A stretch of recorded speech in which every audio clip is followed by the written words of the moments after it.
Well, there's a saying in Finland that Finland is a club.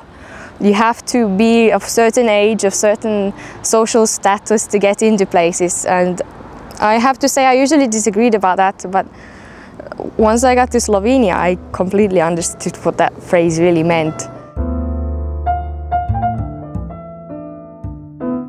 My name is Tuuli Pöllänen. I'm from just outside Helsinki, from Finland, and I've been in Slovenia for about 2.5 years now.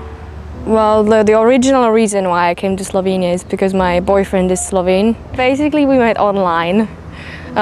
We were playing in this same team in this video game, and well, we actually couldn't stand each other in game, but then he decided to go around Europe to meet some of the team members, and then he came to Finland, and then we met, and well, we realized that we kind of like each other then.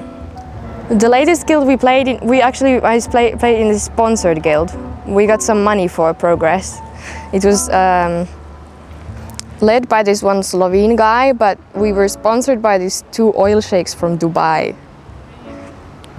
Yeah, it's a little strange.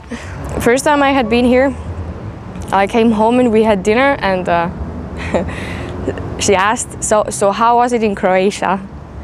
And then I said, well, I'm sorry, I wasn't in Croatia, I was in Slovenia, it's a different place, mother.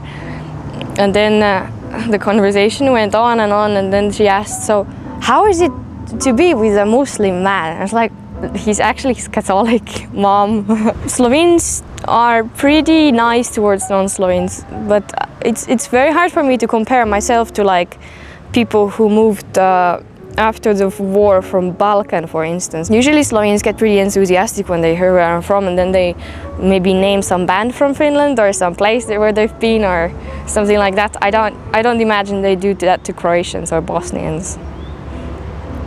Other than that, they're very open. Sometimes they even speak Finnish. That's very strange when they say something in Finnish.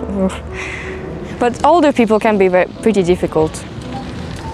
Usually it's very hard to communicate with them. I speak both English and German, and sometimes they like to pretend they don't understand what I'm saying. And people at the Department for Foreigners are absolutely horrible towards foreigners. I can't believe they actually work in that place. Well, one thing that I can say that has been actually difficult is being away from my sister. If I could actually be with her by moving to Finland, I might do it, but she lives in Barcelona now and I can't move to Spain after her, so there's not really much of a chance for me to, living nearby her or being a big part of her life. And next spring she's going to be moving to Chile, so she's going to be even further away in the end. If there was something I'd have to do differently concerning me moving in here, it would be, I'd say maybe I was a little mean to my boyfriend's family. I'm a person with a pretty big mouth, and if something's bugging me, then I make sure that the whole world knows about it. So I suppose I'd be a little nicer to them, yeah.